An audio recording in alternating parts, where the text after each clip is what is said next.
We dedicated to giving you live in its 27th season, the Professional Bowling Tour.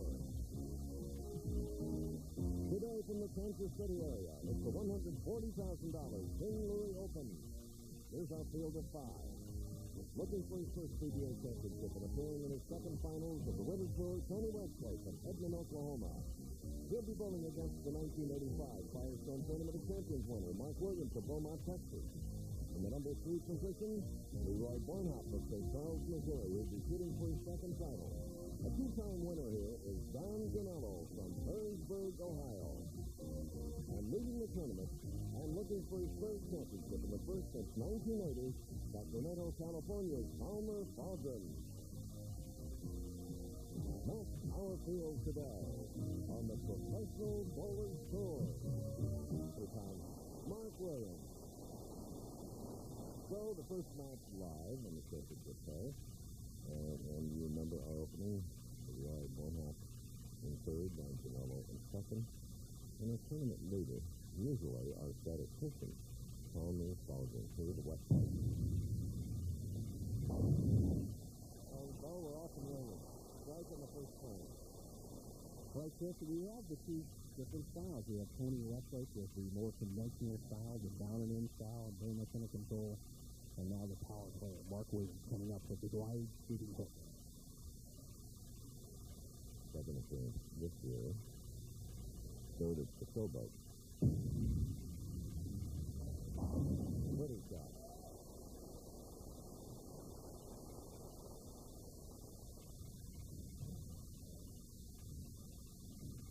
Williams, a contemporary player with the 5-step delivery. That's the wrist cup at the top of the backswing. And the snap as he comes through the pivot step, puts the pro move on the ball at the bottom. Good high follow through. Starts off quick. 30 years old, 4 PBA titles.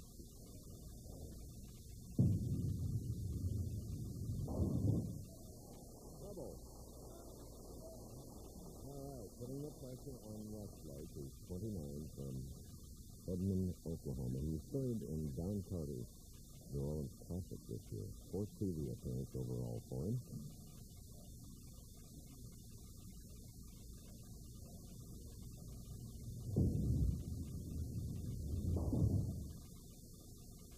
Not make that play, but he better. Westlake with a little bit too much speed slides right by the head pin and leaves the wash out the 1, 2, 8, 10. Needs to get the ball on the left side of the head pin, drive the head pin over into the 10 pin, and bring it straight.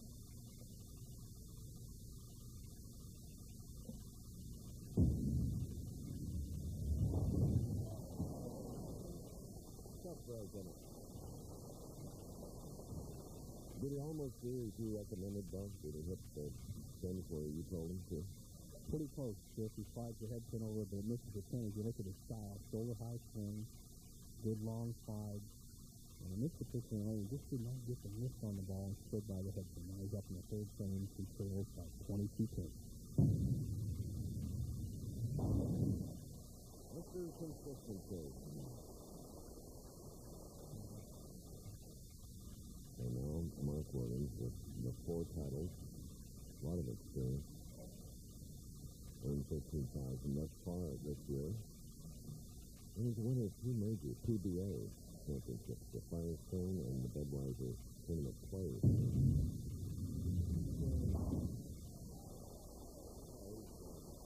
Texan is looking tough. We asked him, he's back on track, can he keep it? I like to practice my game as much as anyone on tour, and I feel when I get into a slump, I practice things I'm doing wrong too much and get into more of a rut. As I've gained more experience, I've learned to pinpoint my weaknesses better, and I'm working out of my slumps a little bit quicker. I missed tests 4 weeks in a row, and I've come back pretty strong here to qualify fourth for the television round. Swing has got full round of applause from the capacity crowd who are leading the 2 pins. And following up on Mark's audio tape, you must practice if you're in the slump, but you need some coaching, so you're practicing the proper things and not the improper things. Changes to a harder ball for the single pin squares will have a big lead. All right, we're championship there, 3 times averaging 252, trailing now in this first match by 31. That'll help get him back, though. Just saws that 5 out. Good shot by Mr. Westlake. And here's the championship here. And the oil pattern this week is approximately 28 feet of heavy oil in this area, and carried down to about 45 feet, a little lighter oil, and then dry area in the back end. What the players must do is the big hookball players, they can play out over the second oil, but down and inners like Westlake can go straight down the second oil.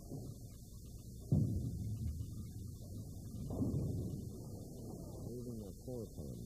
Bo, you as a professional bowler have to appreciate the fact that he has passed so often in the 10 tournaments thus far.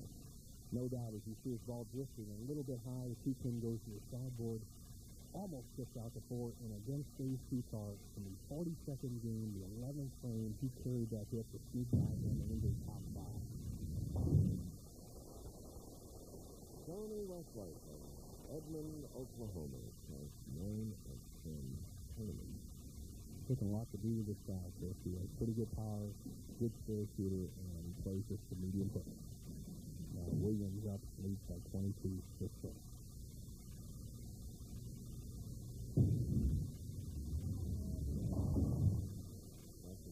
And leaving the 3-6-9-10.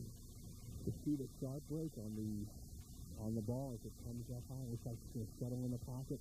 So boom, Williams with that wide sweeping hook, loses control, leads to 3-6-9-10.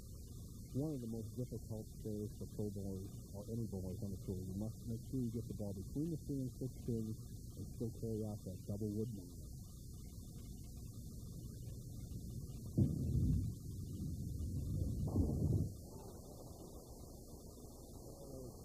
And the strikes will come. And you could hear Mark say, hook, as the ball was heading down there, got between the 3 and 6 pins. Now he needed a little power to carry out the 9, and well done, maintains his lead.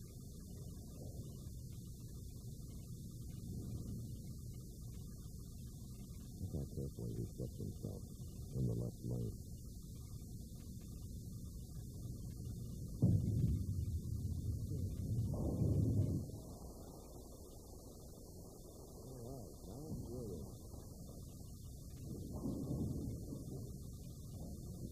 Pinfall, that is Leroy Bornhoff of Missouri, who will meet the winner of this first game, Tony Westlake.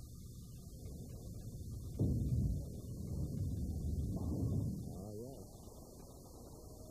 Ask Tony about his leading the tour in passing percentages.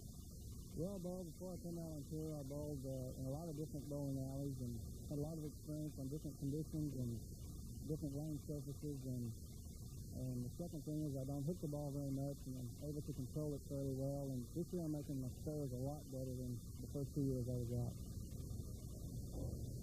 All right, he can cut the lead down to just 8 points.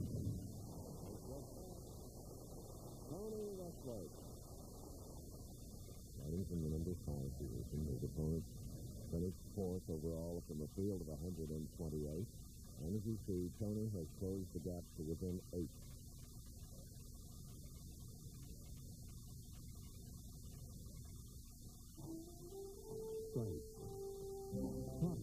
Plus, an interview with Pernell Whitaker, who lost in a controversial decision his first try at a world professional championship. Nothing like world today, Bo. Sounds like a risky start. You're right, Chris. Now, Mark Williams leads by 8, has a strike worth and can extend 18.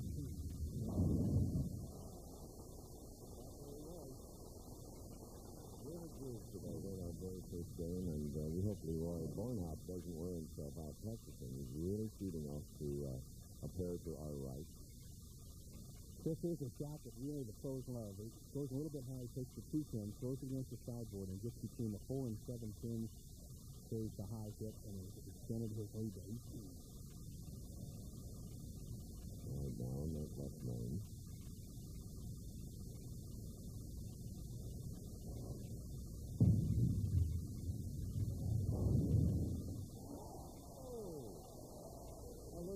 Tap like that helps in professional bowling, any bowling.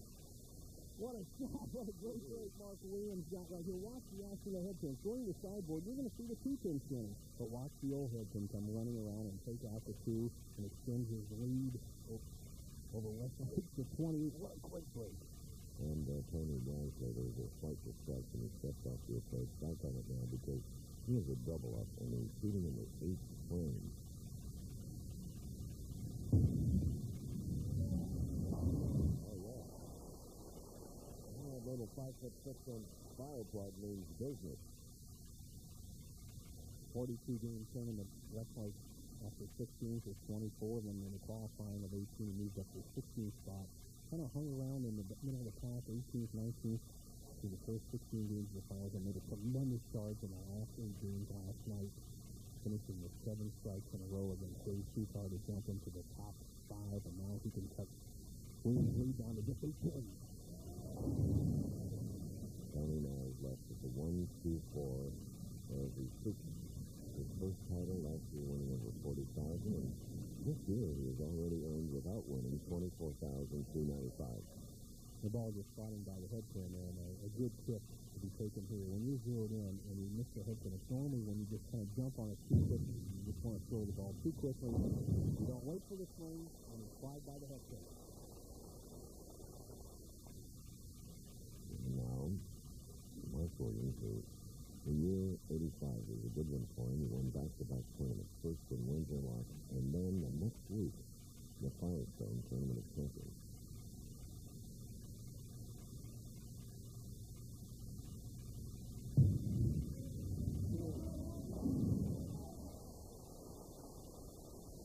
Mark Williams, sailing along here in the first game. Leading money winners, Bob Benoit on the strength of that $100,000 paycheck and true value on his 300 game, $129,000 true down to Roger Bowker, $40,000, and Mark Williams, who has his team pretty well in hand, buoyed by a lucky strike in the 7th, a little bit even luckier in the 8th, and then a 5th 4 in the 9th, as a potential 265. Leading at 7th then, on the left lane. Bob Palin and his crew here, King Louie, have really tucked them in here today. This is a wonderful bowling area, has been for years. Williams with a shiny ball will be on the 240. All right, and Leroy Bornhup will be his opponent, as we'll be back. Bornhup is next. Next on our telecast is Nelson Burton Jr. On last week's Fast Bow segment, we talked about the bowling hall of fame. I have to feel as a young man who watched professional bowling teams through bowling and has worked with you going on for 14 years now, is no more deserved by any person than you, and thank you all. Thank you from all of us in the bowling community. Well, it's my pleasure to accept it on behalf of all our colleagues at ABC. They had a lot to do with it. And the man that won the first game with 8 strikes and shooting a 244 is left to 10-10 on the left lane. Williams shining up that low friction ball with the off-bars on most of his shots to cut the hook down, keep it in place, convert the squares, and he really has a determined look on his face. All right. Closer score for the first game winner, as we now meet for the first time an interesting young man, 27 years old, from St. Charles, Missouri, Leroy Bornhup. 5th television appearance in his career, first of 1988. St. Charles, just a little bit west of the city of St. Louis and the Bowling Hall of Fame. Leroy can keep some really big numbers when he gets hot.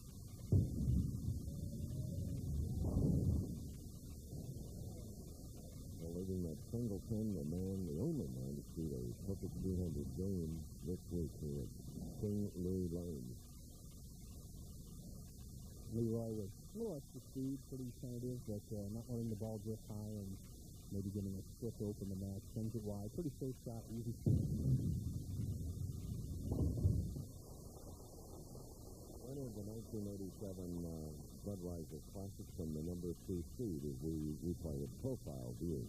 Leroy starts with that ball about shoulder high, has a pronounced push away, everything in pretty good position, and has learned to adjust the height of the shot string. It's a little bit above his tip line, and now driving through the pivot step, pretty high follow through. The only thing Leroy has to worry about is that if he raises up too quickly at the line, he pulls the ball. So the match is all even, so one point.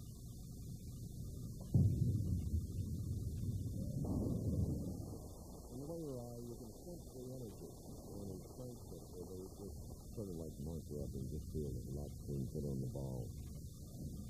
And here now, next caller at 6-1 is Mark Williams. Beaumont, Texas.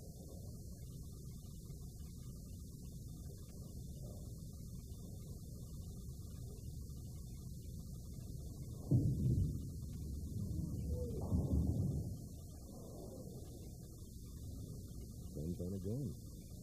Mark Bowen very confidently, and you saw a pin rolling around, and if it had hit the rake and bounced back into the 10 pin, it would have been in play. We get a question every once in a while and ask Bo that we can answer, and one of them was a few weeks back, can a pin come back in play? And that is true. If that had happened, it would have been a strike. Okay. Bo, back to Jacksonville, many of the Hall of Famers came back, and what a bowling team I had behind me. I was at John Carter, Dick Weber, Ray Bruce, Chuck Pagano, and Joe Norris. Did that make a team that stick on the road? That's for sure. A lot of experience, a lot of nice guys there. As you see next week, the Two-Value Open coming up in Peoria, Illinois. $200,000 for a perfect game. And third in a row, 10-10 for Mark Williams. If you just joined us, he won the first game against Tony Westlake, beating a 244, 8 strikes. Tony Westlake had a 222. Big game. It's real fair scoring. We've seen it all week long. Just the player gets nice and loose and stroking like Williams. He can put it in the pocket. It's just a matter of playing those 3 pounds, 7-ounce pins. Oh, and I forgot one other member of that team, Billy Hardwick. Is that a good name to him? One of the men who has won Bowling's Triple Crown, Billy Hardwick. And last week we showed a picture of the ring that he and Johnny Patagra have. Billy has his. He antiques the gold to make it even look more impressive. Or the match is fair, one of the two. One of those two, right. The blonde bomber from Louisville. One top. 2-pin lead can extend to 12 with a strike. Earlier, we asked him what adjustments he's made to make his game more consistent. Well, the first few years I've been back out here, I've been able to cast consistently, but I haven't been able to win or make lots of finals. And this weather has helped me get my backswing high. It's about belt high now, and I can change speeds when I need to, and it helps me on lots of different conditions. And there's 3 Weber boys. Pete, that you see, is one of the leading bowlers in the world today. Rich Weber, and Johnny Weber runs one of the bowling centers in St. Charles, owned by the Weber family. So Leroy, with a new style, speed control, has really improved his game.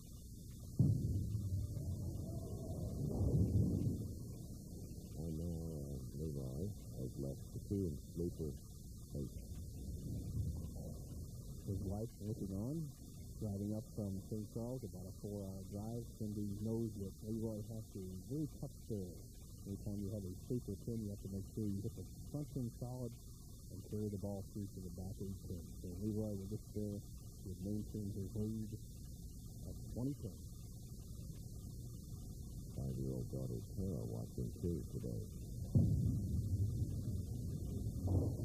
Well done.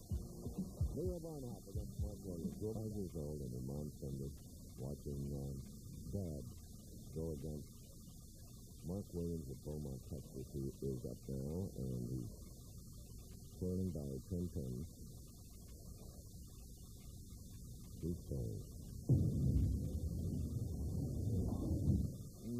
That one just was trailing.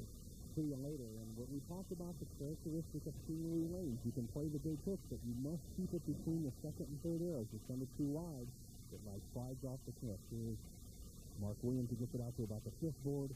See you later. The lane characteristic holds it back, and now the ball to come back and left himself a tough score. The 1-2-4-7.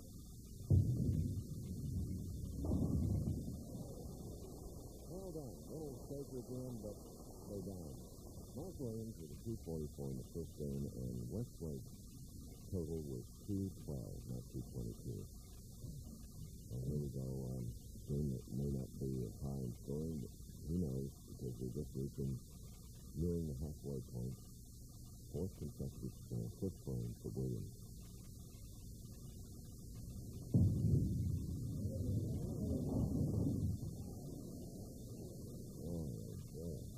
Really shortened his backswing that time and never gave the ball any room at all, and he left himself a very difficult split to convert.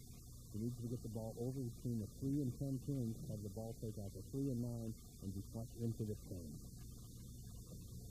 So shoot it down the right side to get some angle.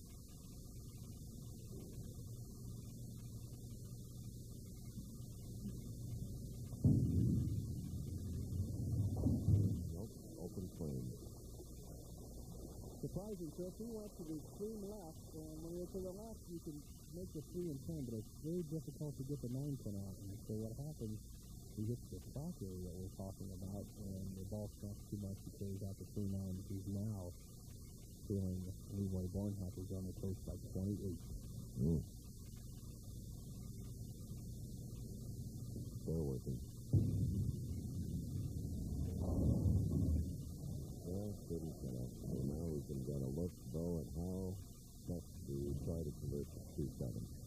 A much easier split to convert than Mark Williams' 3-9-10. All Leroy has to do is get the ball to the left side of the 2 pin, and the big hook he has will carry the ball right into the 7. It's almost an even money shot for a professional bowler.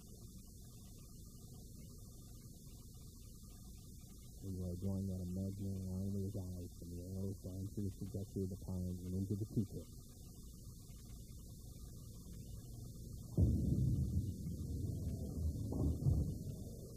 So now each professional here at the King Louie Lanes at Overland Park, Kansas, just outside of Kansas City, open frame.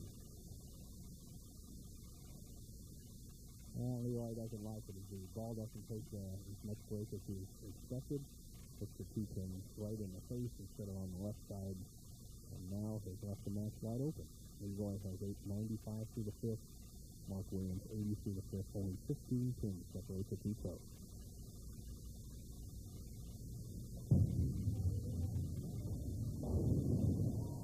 Good comeback. Bornhop with 1 title, Mark Williams with 4. Mark Williams is kind of a hard-luck guy in his early going on the PBA Tour. In 1984, he lost a regional tournament in Albuquerque, New Mexico to Peter McCordick, and he rolled a 279. McCordick had 290. So Mark Williams struggled a little bit because he got in the winner's circle in 85. He's been pretty good since then. He had a rebound while they're in the professional tour after a miss the right back striking. 9 tournaments, 1988, Mark Ross, 218 average, followed by some other household names, Weber, Voss, Todd Thompson, who we've seen in the championship round 3 times this year, and 1986 Boulevardier, Walter Ray, Deadeye Williams Jr. Found out the top 5 in averages. Williams now coming up in the 7th frame, leads by 15 to extend his lead to 25 with 1 more strike.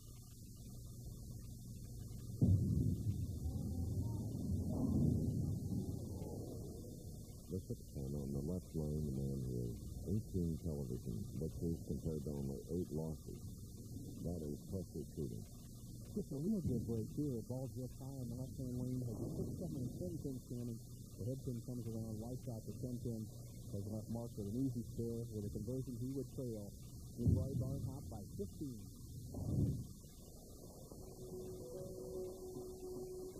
All right, he covered the 9 pin here at King Louie Lanes. A break, and we'll be back. 2 King Louie Open titles right here. He's in the number 2 position. He will meet the winner of our 2nd match that is underway now between Leroy Bornhop, who is up and looking at the pins, going against Mark Williams, who won the first game over Tony West by 244 to 212. Bornhop leading by 15 a strikeout and increase it to 25.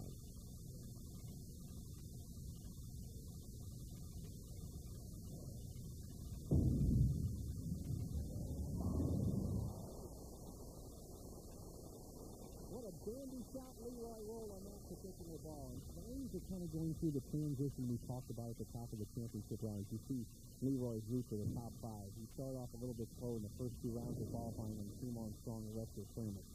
And just to finish up what we're talking about, the Lanes are now going from the transition where you could play the big hook ball in that urethane finish in oil down to what we call the track lane. So you saw Leroy throw the ball right down the second oil, cut his hook way down. That's what Richie Weber, Coach Wyman, will do on this type of condition. It works perfectly down like a 25-10 lead control, another strike, and extend to 35.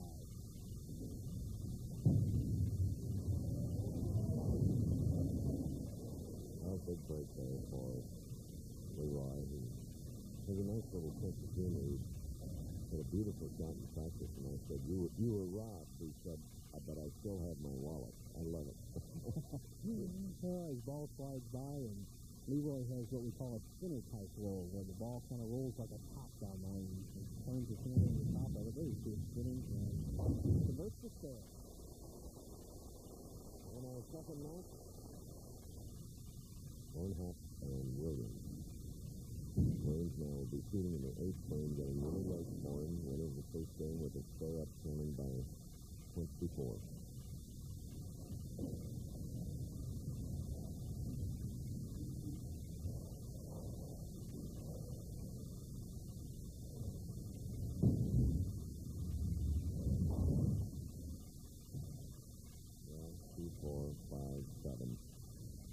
Tough there, and Mark Williams in a tough situation. He has to make the score to have any chance in the match.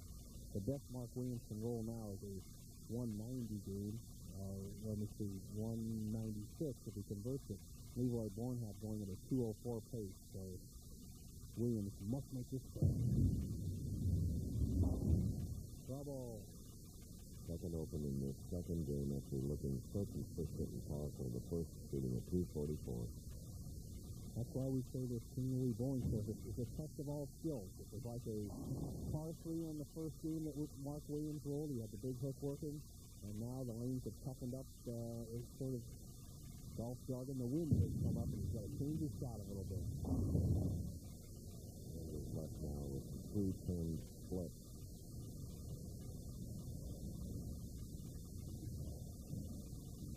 He's quickly on the approach, needs to get that ball between the 3 and 10 pins, and his match is really in trouble. Making those furrows in the brow due to tough breaks. We started so well. That's the competition that we've had for 27 years. The pressure is on here when the final five go for the $24,000.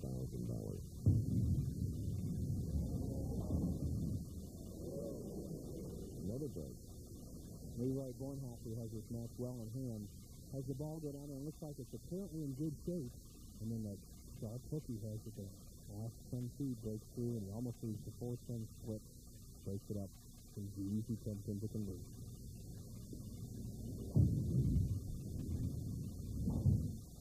Okay.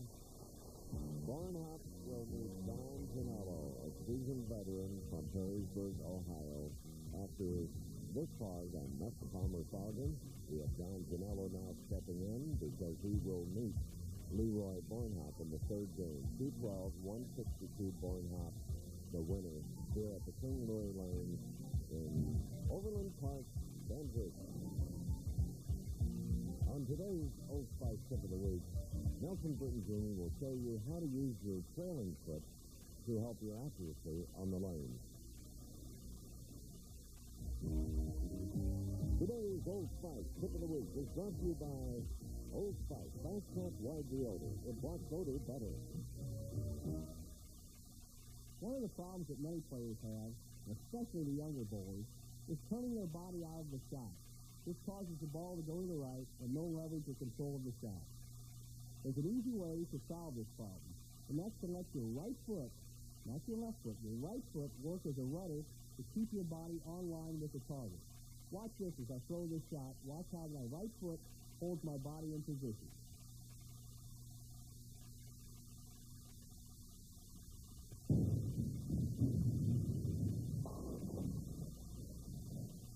Remember, use that right foot like a rudder. It'll keep your body in line with the target and improve your accuracy. Now let Bo help you score even more. You'll also fix problems, improve strategy, and practice smarter with Bo Burton's new bowling video. This video is for you. ABC Sports and Old Spice bring you Bo Burton's new instructional video, Score More. Just $24.98 plus $3 shipping. Call 1-800-4ABC-VCR. That's 1-800-4ABC-VCR. More effective than the leader in the field. It was on last week's telecast in Toledo.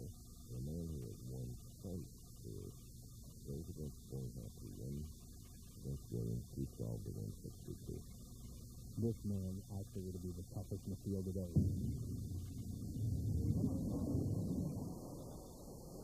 Strong start. He's got the perfect game.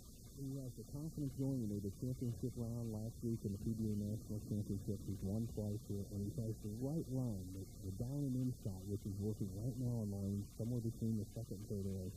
Leroy Bornhoff, in order to be competitive, has to pick up that speed, throw the ball a little bit straighter, and hopefully have that ball set right in the pocket. Don't cover so many bullets.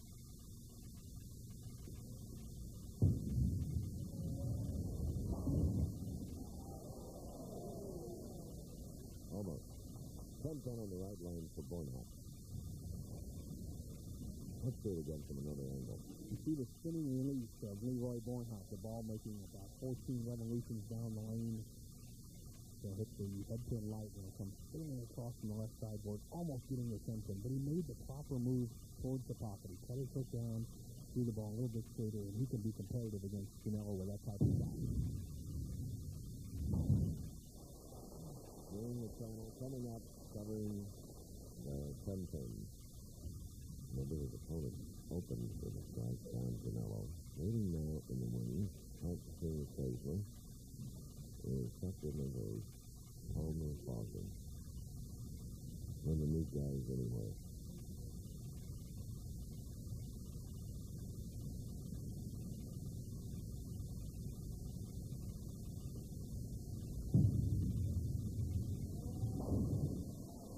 Six strikes in his victory over Mark Williams, now his first of this semifinal match.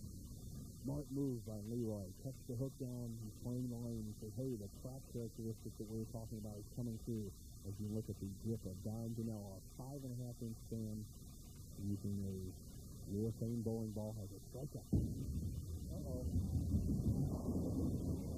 Don Janelo's picked up by the wireless microphone he's wearing.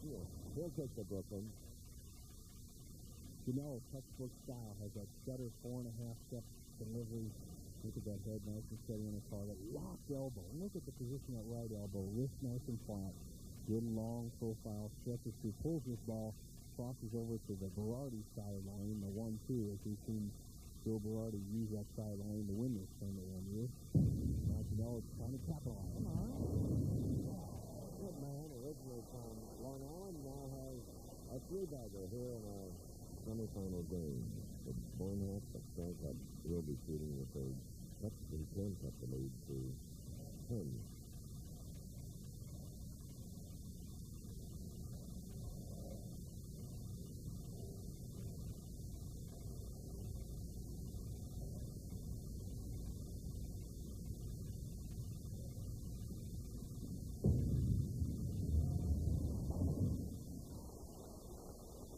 Double for Bornhoff. Leroy Bornhoff picking up the score, as you see, the Atlantic 500. This is a quick race. Speeds over 170 miles an hour. It's exciting. This is Red. I like to watch him run that race. And the NASCAR point leader Neil Bonnet going to third victory of the year. That's tomorrow, an exciting day. 86 points. Now, Leroy, 4th frame, 2 strikes, pushes can cut the lead of Janela down to nothing. It would be an even match with one more strike.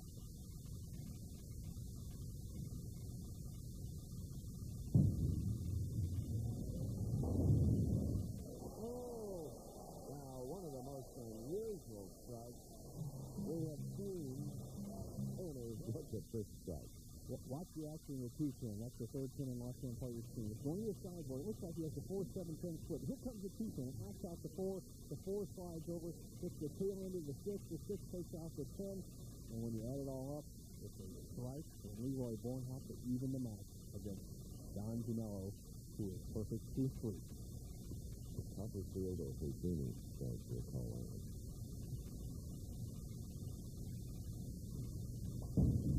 Oh, good. Talking to it, and it gets the bucket. 2-4-5-8. Love those wireless mics to get the reaction from the player. And Don Janello has a few words to say to that ball once it passes that arrows on him. It's 2-4-5-8. Once again, after Boyd chopping the 2-10 off the 5, it still carries through to carry the 8-10 out.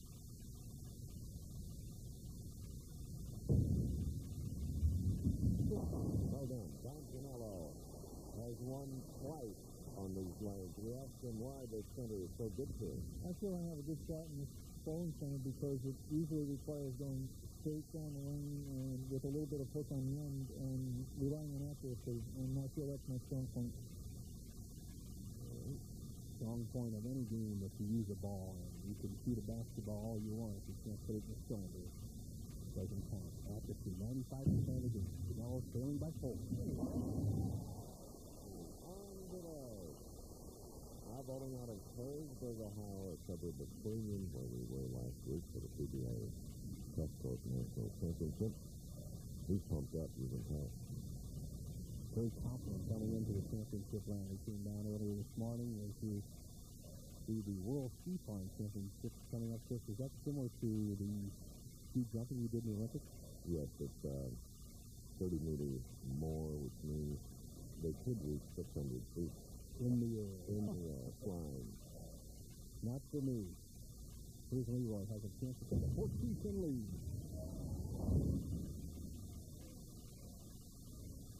He's left with only the 2-5 instead of the bucket. The history of the championship here at King Louie, 19-20 out of a 32-lane bowling center, has always been who can hit lane 20. Dave Seacar needed a strike on this lane last night. The last ball of the term, the 42nd game, missed the head pin. When Jimmy Cook won last year, it was his ability to conquer the right-hand lane that made the difference. Once again, the story's the same today. Who can hit lane 20? Leroy Bornhop, who won the Budweiser Classic from the third seed, where he started from today, also has done well at Landmark Lane in Peoria, so you may remember his name. The next week.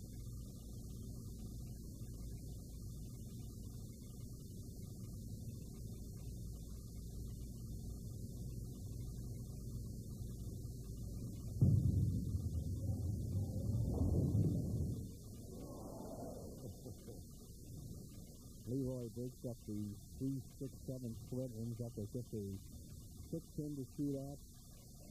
Leroy just easing off on the speed a little bit, has the ball drift high. And momentarily has a split standing. Gets a good break, has an easy share. He will maintain a 1-10 lead with the conversion. All right. Don Janello up next. He won the Long Island Open, Seattle Open, won in Windsor, Canada, won in Milwaukee, and then twice here in Overland Park. Same career. A great clutch player. Let's see what kind of adjustment he made from 20. He's been high and light. Let's see if he can get zeroed in right here.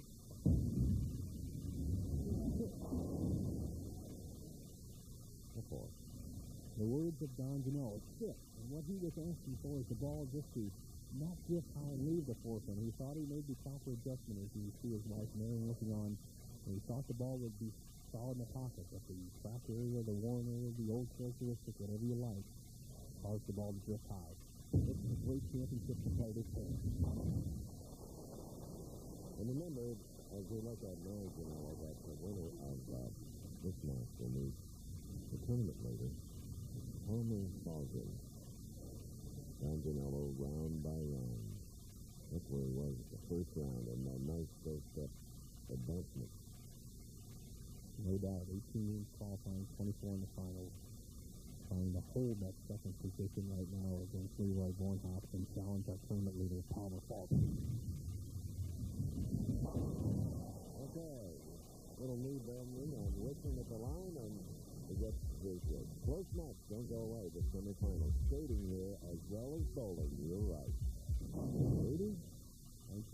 Palmer Falgren won the Sioux Value Open with this next week's tournament.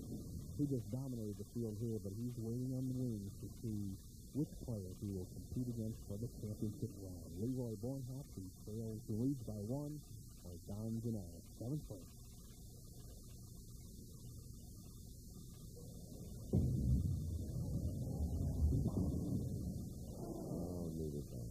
Needed that. Man. What a wonderful shot, and watch the action. Here's a 9-pin back there. The ball is so powerful, takes out the 1, 3, and supposed to deflect into the 5 and then down to a 9. It does not respect the pins at all. That urethane ball drives to 1, 3, and just stars the 5 right off the 9. Bad break for Leroy Bornhop. But what that does is saves the match all even to 7th place.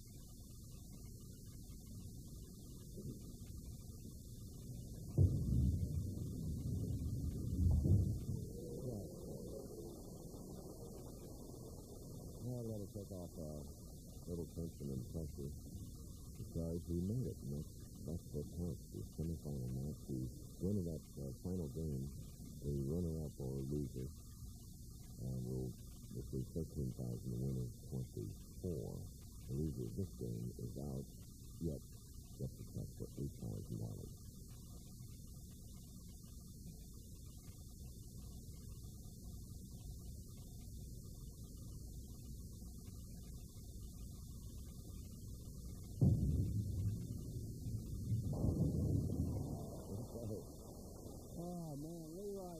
The composer, the match is all even. He sends it wide, and he just hurt that 5-pin. Ball came through the 1, 3, and he snapped that 5 out. Putting some pressure on Janelle. It's back and forth championship action. The right to meet. A tournament later, Falgren. Now, Janelle, ace frames, has a chance to take the lead. He has a strike up to make his lead 10 pins with a double.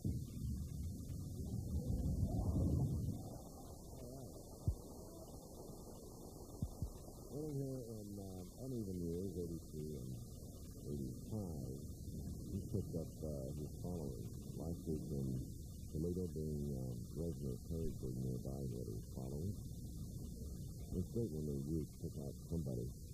Yes, it is. And Don Janelle is a great man to follow. He's a good stylist. Watch the grip of Don Janelle. It's over a 5.5-inch span.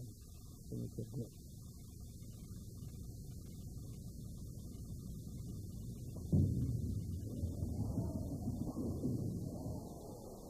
At the end of that foundation strike, Ronaldo.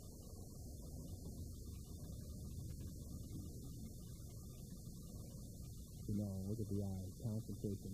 Watch how disciplined he is. Eyes down, eyes down, eyes down. Holds that follow through, holds that follow through. Leroy, look at this strike I'm going to throw. You're trailing by 20 pins. You have to strike here, Leroy. I have the pressure on you. Monk first. Okay.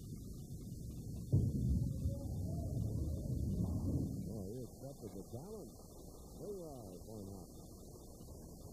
Leroy says, I'm from Missouri and I came to play. Right now, Don Janelle, possible 256. Leroy Bornhop, possible 246. It's all coming down to the 10th frame. If Leroy strikes on his first shot here in the front, the match will be even.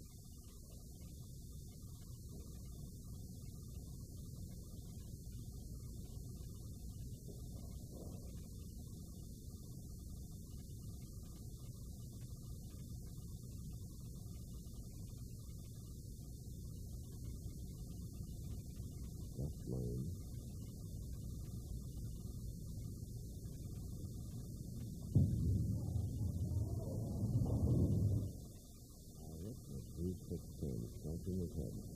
Just one little kink in the armor of Leroy Bornhop, and that's what we call rising up or raising up at the foul line. Just as you try to get that little extra speed, it happened right there in the 10th.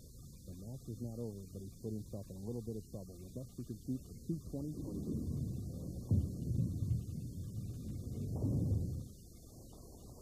Worried about that shot after the release, too. It's the overhead scorekeeper here at the Timberlake Lane. 22nd year that we've come here to televise the final of this event.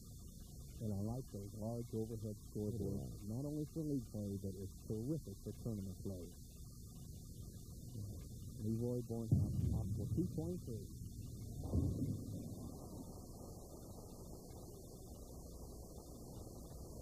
223 for Bornhoff. He is finished in this game now, Janello. Don Janello leads 9 on his first ball to guarantee himself a tie, a spare or a strike, and he wins.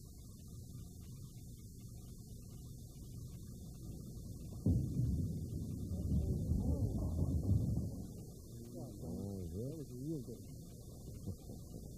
Look back at the green of Don Janello. He got a good break in the second frame as he crossed over on the left-hand lane here. Got another good break in the eighth frame as he just threw a perfect shot. He breaks up the split here in the 10th. Now he must convert the 3-6 there to win the match. If he does not convert, as his wife Mary was on, Bornhoff wins and will go on to meet Falcon. Okay. Right there, he was that. Okay, it'll be Janello and Tommy Falcon, the professional bowling school, will continue after this message. And a word from our local street, Don Janello, 234 to the Roy Bornhoff 223. So Janello, he's won here twice, goes against Tommy Falcon. Small field, 128 players. Normally we have 115 to see the averages that were bowled this week. 210 to make the top 24. As you look at some of the other players, Frank Monticelli and Chip. Defending championship there. Suki, my old buddy, gave it around. Todd Thompson. Ron Palombi cranking it up this week. There's Dan Macarone. Another couple of power players in there. 10-second piece. And Red, he had it cranked up this week. Boss, the national championship. Ricky Red, his favorite driver. He'll be in the line of 500 to Marquette Wagner. Stay with the lefty. Berardi, Bill Merrill. Norm Diggs, Ray Dickinson. And ex-pro golfer David Waslow, 23rd. Tom Adcock, 24th. Okay, now watching with his back on the left, that's the tournament leader. Palmer Falcon. And Bo, you finished 28th there. Hey, come on. Colbert, a nice check, thank you. And our statistician filling in for Palmer Falcon, Art Kraft. Larry Fisk picked up a check for $1,320. Now, the championship game. And Janelle, who's won this tournament twice, will start them up. Okay. Well, broke up the split. And it's got 234 in the last game with 8 strikes to eliminate Bornhoff.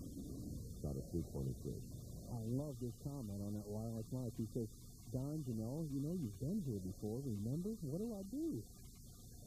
This man is a real winner. He'll figure something out.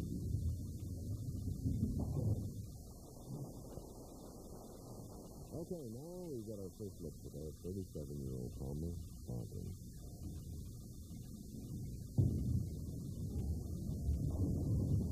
We'll take it. And he does a quick look up here because, as Bill mentioned, he is our usual statistician, Bo's roommate on the road, and somebody we've known and enjoyed for a long, long time.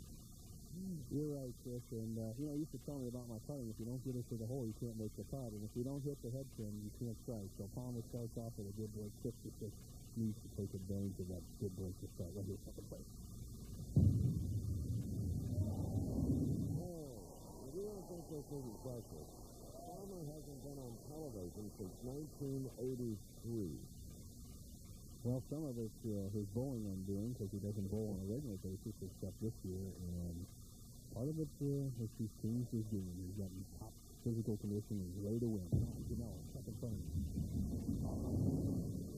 That's that touch. Oh, goodness, leaving the 6, 7, and 10. We're talking about the right-hand lane being the key every week. And once again, this week is no exception. As you see, Janelle going right through the middle, knocking out the center pins, leaving a 6, 7, and 10. Leaves the slide that 6 over into the 7 to convert the split.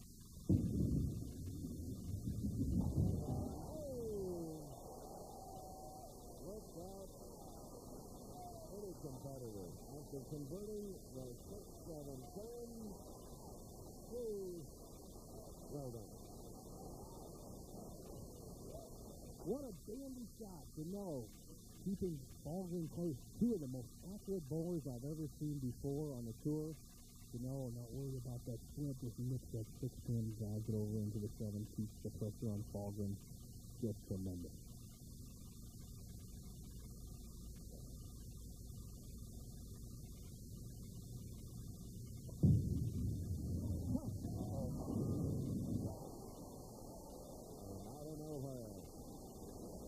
Fortune goes, and he's holding his head. What a break. He tips the 4-pin out right here. The head pin comes across and does the damage. What a break. Now Fagan going for 3 in a row. Waiting for 6-10. He's hurrying him a little bit. Well, it's hard to say what's going through his mind right now. He does have the lead. Maybe he was pushing Janelle a little bit. Got a cross lane to maintain this one. Thomas Fagan, who's going to the point and making the cut in 20th position. And what a match-play performance, though. Second best record, Chris, that has ever been on the professional bowling tour. 1974, George Pappas had 22 wins and 2 losses in the 24-man finals. Palmer Fagan had 21 and 3 as he dominated the field. But that's all by the wayside now, because if he doesn't go 22 and 3, he cannot win the tournament. Right now, fourth frame, he leads by 11.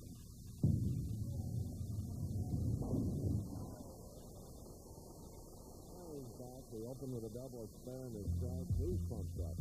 We'll be back with this lead twice over the years against Palmer Fagan. Fagan, who hasn't won since 1980.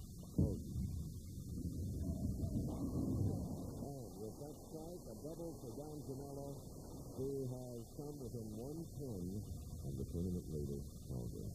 Precision by Janello. Look at him looking down to approach, figuring out exactly which board to stand on. He'll move just a quarter of a board. He's still after to control that lane. He's my pick to win the tournament, even though he's going against a tough opponent. He can now take the lead with that long stand fingertip ball by 9 pins with 1 more strike. Come on, baby. Really talking today, more than we have heard him in the past, and with that 3-bagger, that puts him on top by 9, and that concerns if Palmer Fagan can strike in the 5th frame, strike working for him. Janello and Fagan.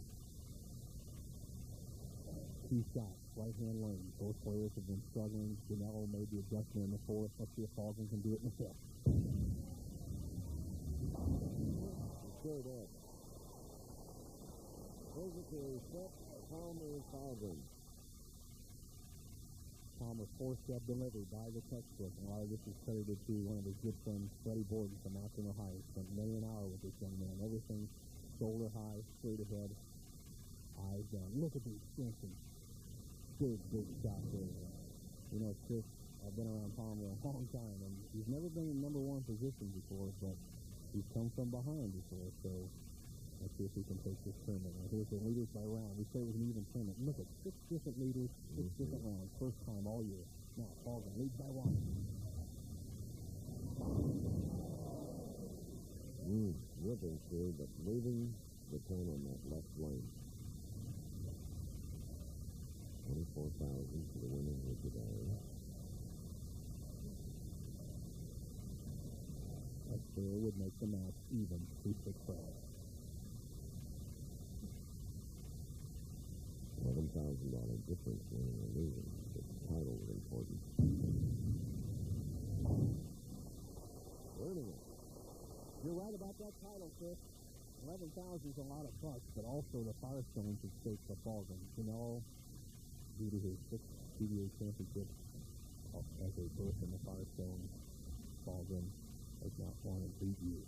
Not even 6 frames. Janello can take the lead with a strike. He told you to stay too far, up too high, 310, converted to 6-7-10 earlier. And one of the keys to bowling is speed control, but he said is up too high as the speed. You need to get the ball on the right of the 310 and let the ball deflect in and turn to convert it. One of the keys to good bowling is to be able to control your speed. If you threw it too soft, it drifted high, and now has a tough shot. Just a little.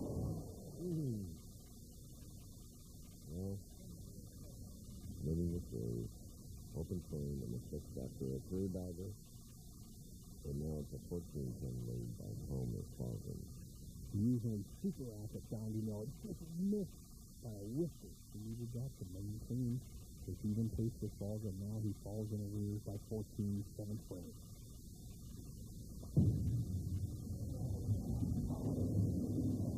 Came back with that classic style again, long and sure follow through. And after disappointing frame, a remarkable hand from right back to the strike.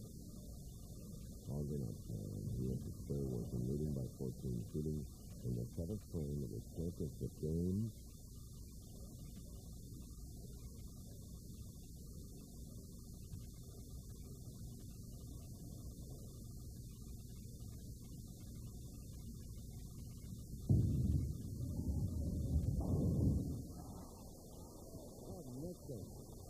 Yes, Palmer, what a future holds.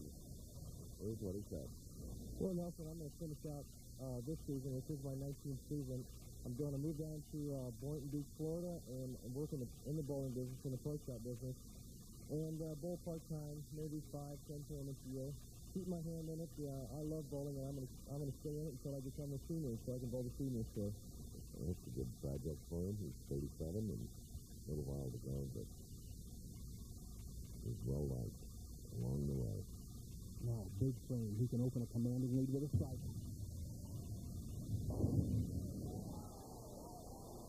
Okay. He's really controlling his emotions out here, more so than I think the team. Usually he'd be running it out 5 lanes away or something. Boy, oh boy, very observant there. You know Palmer as well as I do. He's electricity waiting to happen. Now, Janelle needs to hit lane 20 to keep the competitive in the match. Yeah, what a great champion. 6-time winner. Well, you deserve the pat on the back, Mr. Janelle. You know, the type of player you do not want to take to the 10th frame.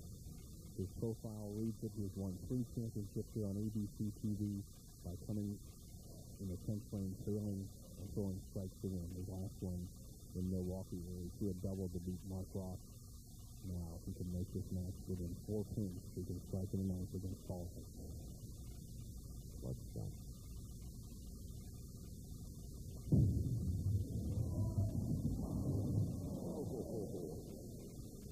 And the 8th frame.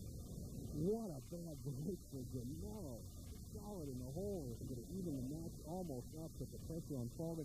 Watch the action as the ball cuts through the 1-3 and just overpowers the 5-pin. It should take out the 8, but not the B.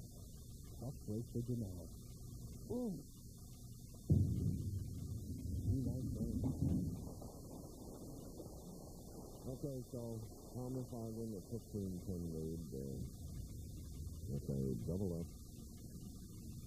9th frame, and following our live telecast, Wide World of Sports, not this doubleheader, World Gymnastics Championship, the most exciting of all, women's all around. And from the 120-meter hill in Oberstdorf, Germany, World Ski Flying. And, of course, we'll have a continuing follow-up on the spirit of the Calgary game, Eddie the Eagle Edwards. And it's interview with Whitaker, controversial loss in the World Championship final last week.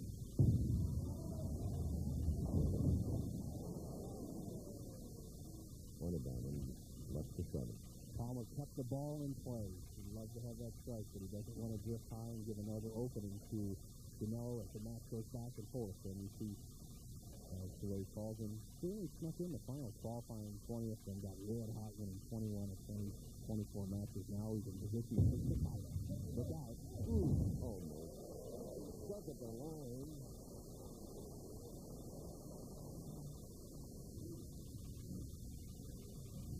Almost. Palmer very deliberate. The situation for him is simply this. As you see the replay of the 7-10, he lets those shoulders get a little bit forward. He doesn't want to lose control of the ball, and he's supposed to give him a decoy shot. There's nothing wrong with the approach. He says, I just want to win this title. Now, for Palmer, scoreboard tells the story. He needs to fill 17 pins in the 10th frame to win his 3rd title and a trip to the Firestone.